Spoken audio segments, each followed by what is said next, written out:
I have a question for you. Yeah. Because you keep asking questions of everybody all the time. Go on. Like our edit feed. But as somebody who's reported from Tamil Nadu very closely, and after that, even in Andhra, United Andhra, does this work when there is vendetta politics? What happens? Is there sympathy created?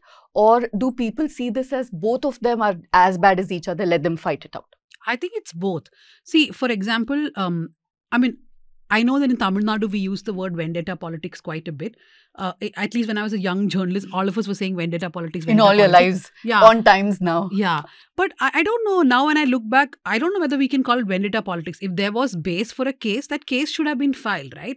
Whether it's vendetta or not, if there was corruption, then it is the next government has to go ahead and file cases.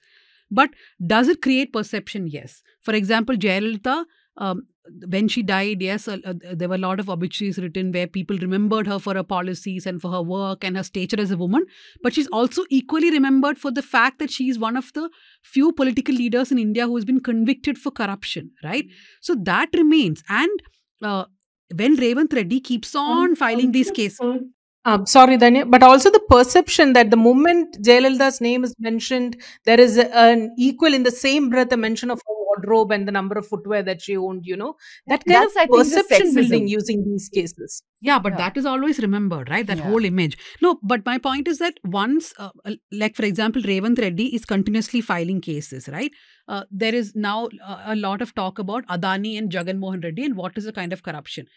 I also feel that when people believe that that corruption hit them, that is when they take it more seriously. For example, in Karnataka, when the Congress blamed the BJP of being 40% corrupt and they said the roads are being impacted, everybody took it very personally because they are all suffering because of that.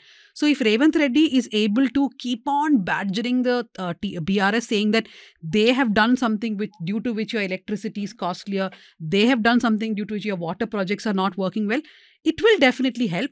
But see, vote-wise, I don't know. I mean, I've tracked so many elections. I don't think we have a correct pattern where we can say that if a party is known to be corrupt, then they are not voted back to power.